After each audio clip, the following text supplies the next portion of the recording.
Hey everybody, Julie here from Mostly Caffeinated. I wanted to do another installment of my What to Expect Foster and Adopt series because we've gone another step in the process. If you've been following along with our journey, I will pop some iCards up here that are pertinent, but we are pretty far along in the process of adopting from foster care. To be specific, we got our license approved, our home study is all finished and everything, and we have been going through profiles of specific children to see who we could best help by bringing them into our family. We've already done all of our home study interviews, and I have videos about those, and our initial assessments, the paperwork, all that stuff. I have videos about that. This video is going to be about what one social worker called a disclosure meeting and what a different social worker called a child presentation. That means the same thing. Apparently there are different words floating out there that are used. But essentially, we got profiles of children. We talked to our social worker about one specific child. She sent in our home study for that child, and then that child's social worker needed to meet with us and present us with additional information. I believe some people call it a disclosure meeting because they tell you more confidential information than what you get in the profiles that you are sent through email or the mail. And in our case, this social worker chose to call it a child presentation meeting. I don't know. The idea is when you get all these profiles of children, maybe I should do a video about this, but when you get these profiles of children to look through, you're given like 2 paragraphs, a first name and an age. That's it. That's all you know about the child. Some of them, sorry, my nose is itchy. Some of them are a little more complete and talk about the reason for removal or, ongoing emotional and behavioral problems, but some of them really don't say. And in the case of this child that we were asking about, it really didn't say. It was a couple of paragraphs about his hobbies and interests, and that was really it. We had no information included about birth parents, about reason for removal, any of that stuff.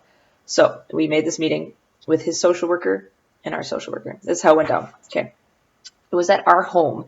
Now, I don't know if they all are this way, but our social worker said it was typical for them to meet at your home. So his social worker came from a city an hour away, and our social worker came down from her office, and they met in our home. And we just sat around kind of informally. We have been this way with all of our meetings so far, as we just sat around in our living room because of space, really. I have a lot of booster seats tied up at my dining room table, so there's not really a lot of spots for adults to sit. So we sit in the living room. We all just sat around in a circle. And the social worker started by presenting some basic information. Now, she told us this was the first time she'd ever done one of these meetings. This is, I guess, her first case that's gone to permanency, which is exciting for her. But it also means that maybe this is not 100% typical of every child presentation. I don't know. But she pretty much reiterated what was in the profile information that we'd already received. And from there, I will say our social worker really took the reins. Our social worker is wonderful. I know there's mixed experiences out there with county social workers, with foster-only social workers. Ours is actually an adoption worker from a private agency, but she is fantastic. She's very knowledgeable and very professional while being very casual and friendly and normal seeming. It's very non-clinical. It's amazing. But she kind of took over by asking questions. She knew that the social worker was not as experienced, and so she was trying to help her give the information that was relevant. And so she was asking questions about specifically the biological family, their history of mental health, their history of removal, and work with the Child Protective Services, why this child was removed, all those kinds of things. Now, of course, I'm not going to tell you any of the information that was actually revealed to us, just kind of the sorts of questions that were asked and the kind of information that was told. My social worker, because of the kind of lady that she is, dug into specific things on our behalf. We were obviously free to ask any questions we wanted to, and we did ask questions throughout. But our social worker took the initiative to ask questions that may have seemed biased or may have sounded prejudiced if we had said them. But she, as a professional, asked the questions because she knew that it was important to us, but she wanted us to be portrayed in a good light to the social worker. So she asked questions about things like religion affiliation, race, background with, bio parents that may have been kind of a questionable thing for us to ask. The things we wanted to know before committing to a child, but didn't really know how to word to a social worker. We don't have, requirements, if you will, about a child's religious background or racial background or anything like that. We just want to know so we're prepared to answer questions the child might have, so we know kind of a plan for transitioning the child into our home and our lifestyle. So she asked those questions for us. She really, really, really dug into family history, which I wasn't inclined to ask as much about. I would definitely not have pried as far as she did into the information. But this is a good thing. This is why I'm glad my social worker was at this meeting. She was asking non-emotionally charged questions. I was interested in how would the child fit into my family? How would my child fit into my school? How excited would he be to live here or not? What kind of transracial issues might we run into? How is he going to be with his siblings? Is he excited to have siblings? And our social worker was busy asking things like, tell me the timeline of removal. Tell me about bio mom. Tell me about bio grandparents. Tell me about how we're progressing toward TPR. She was very thorough. And I appreciate that because I don't think I would have asked all those questions if it were left up to me because I'm just excited. So she did a really great job.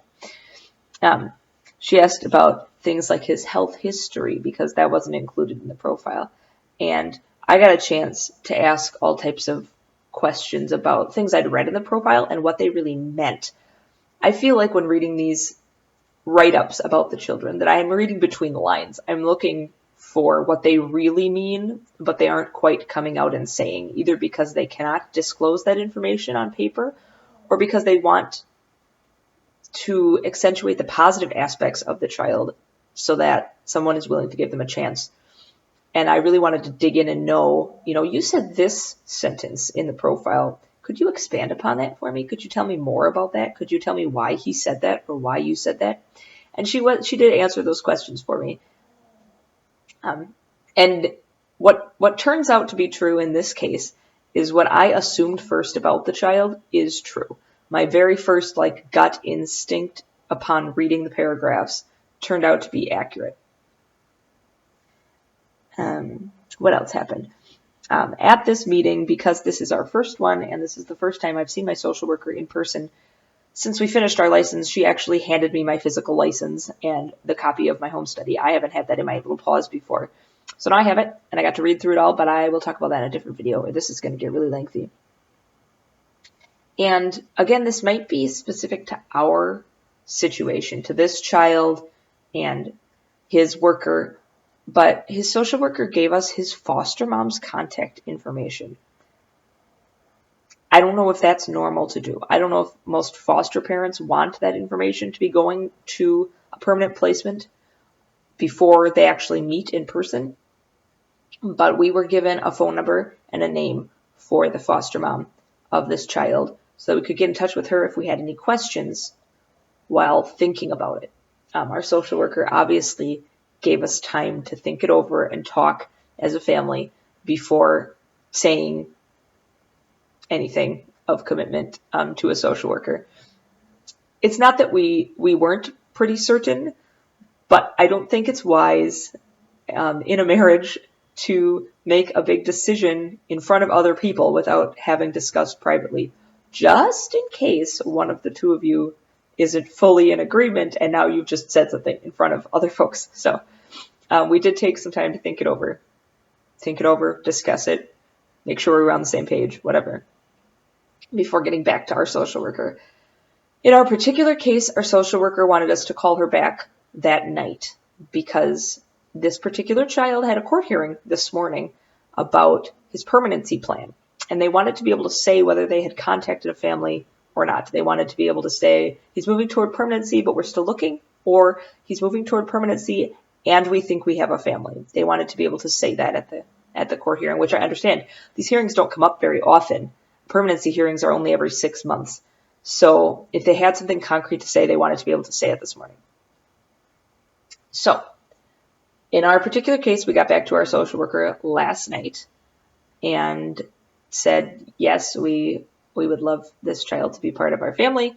We would like to proceed. We'd like to meet him. So later this week, we will get to meet who is hopefully our new son. And I will let you know more about him when things are more concrete. But there we are. That was our child presentation or disclosure meeting. It really didn't seem at all like his social worker was here to judge us or our home, like it kind of did when we were in the home study process. She didn't look around. She didn't really ask a lot of questions. She asked a little bit about the demographics of our town and our school, and a little bit about our hobbies and interests. This is an older child, so that might make a little bit of a difference too. He has solidified hobbies and interests and certain kinds of recreational activities that he enjoys. She wanted to make sure we meshed in personality. But that's all that really happened. It was a pleasant time. It took about an hour and a half, I think. But my toddlers did wake up in the middle there, and we had to do some after nap things while we were trying to finish our conversation. So it might only take an hour if you don't have little children who interrupt you. But that's how it went. If you have any questions about the process so far, about applying, interviewing, references, these child presentation meetings, anything, please leave a comment and let me know.